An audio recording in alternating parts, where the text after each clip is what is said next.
So my name is PartyCharlie, and you're probably wondering where I got that name, but I've been in the party business for over 30 years, and I'll tell you what a pleasure it is to be involved in a business and a career that you absolutely love. But it always wasn't that way. You know, the interesting thing about TEDx, the first time I heard about TEDx, I thought it was like FedEx, a delivery service. And then I did a little research, and I found out, in a way, it is a delivery service. It's a service that delivers inspirational messages to wonderful people, by wonderful people. And I'm really happy to be a part of this. And I'd like each and every one of you to give yourselves a round of applause for being here, because you're going to learn so much. Today I'm going to talk about attitude. And attitude is like the steering wheel for the brain. And we don't think about it on like a daily basis. But if you really start thinking about your attitude on a daily basis, and look, I'm even guilty of falling off the wagon in that area too. But 90% of the time, maybe even more, I concentrate on what I'm doing, how I'm doing it, how I'm affecting other people by my positive attitude. You see, you know, you give a smile, you get a smile. You give a frown, you get a frown. I want to tell you a little bit about myself. I'm from New Jersey, and I was not born to a rich family. Matter of fact, if anything, we really didn't have any money at all. My father left when we were very young, so we always had to work. I grabbed myself a job while I was in high school. I was studying how to be a welder, sitting in that dark booth, just stringing a bead, trying to do my welding, sparks flying all over. And then I pick up this job in a hotel, so opulent, so beautiful, with all these banquet rooms. And I'm setting up the tables and the chairs. And then every now and then I peek out to the lobby, and I see these men and women. The men are dressed in tuxedos, the women in gowns. This is new to me, because I'm a New Jersey street type kid. I'm not used to seeing that, and I'm not used to seeing people being nice to one another. You know, I'm like hanging with the guys. You know, we're fighting and cursing. It's what we do when you're young. And then I got a job as a waiter. They promoted me. When they promoted me, I was working a table, and when I was done with that wedding, a gentleman, strikingly dressed, so well dressed, comes up to me and gives me a $20 bill. Says, "Young man, your attitude was wonderful, your service was wonderful." And something went off in my head. I draw the connection. Be nice, go places. Be a jerk, you don't get anywhere. So I would leave the hotel, and then I'd be in my regular life, and I'd be the jerk. Come back to the hotel, be the nice guy. Go back, I'd be the jerk. And I figured, you know what? What about if I'm the nice guy all the time, and I start really treating people nice? I changed my life around. At the age of 23, I bought my first restaurant. And I bought it with a couple partners. We had a few banquet halls, a restaurant, and a cocktail lounge.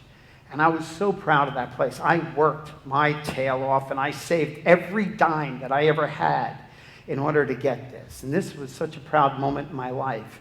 At the age of 24 and a half, it burns down. And I lose everything I ever worked for.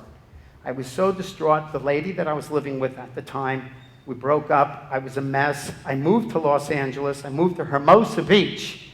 What a time that was 30 years ago. And I got myself a job at a studio and a commissary, and then I started my own little catering party planning business, and I'm starting to get back on my feet, and everything's going right. And I'm out here about a year and a half. I get a phone call while I'm working, and my friend calls me. He goes, "Charlie, the apartment complex is on fire." And I think he's kidding, because, you know, I lost my restaurant in a fire. He says, "I'm not kidding. I lost everything again." Well, I thought, you know, every time I had something that went wrong, I punched in that positive attitude, and I got it back.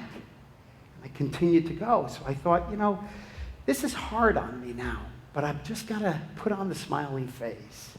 And I did. And I got back. I got back real good. Everything is going well. I have a home with a pool man, a maid, a gardener, a beach apartment in Manhattan Beach. I own a restaurant and a private health club in Manhattan Beach, the Spectrum Club. My party business is going wonderful. And on a sunny Sunday afternoon, walking across the street, I get hit by a car. and I don't work for a year, and you guessed it, I lost it all again. And now I got nothing. And so hard to get back. But I thought, you know what? I have the attitude. I have the attitude. I have the way to do it. Can we throw the other slide up there? I want to show you kind of what I always believed in balance and outlook and perspective. And I call it BOP, because you've got to live for today and plan for tomorrow. So here I am now with nothing again, and I got to start over again. And I guess I'm a pro at it by now after 3 times, right? But I sighed silently, but out in front of a crowd, I just put on the happy face, and I always thought positive. And I always used this perspective of how I was looking forward to looking forward in life. And I didn't postpone happiness. I didn't postpone the joy of life. No, I didn't. I kept moving on in life and looking at the bright side, and how I treated people, they treated me back. And things got a lot better. Well, I'm happy to say that I haven't gotten hit by the car or a fire in a long time, knock on wood. And my business is highly successful. I wrote a book called Party Planning Secrets, the ultimate guide to a successful party. I go on book tours. I travel the world. I live very well. And I mean, knock on wood, and I count my blessings. So good for me for being on that little journey and realizing one thing, that attitude brought me back each time. I want to tell this little story about these 2 guys walking through the park, and the first man, at the end of his journey, there's a woman there, and she says, "What did you see, my child, at the end of your stroll?"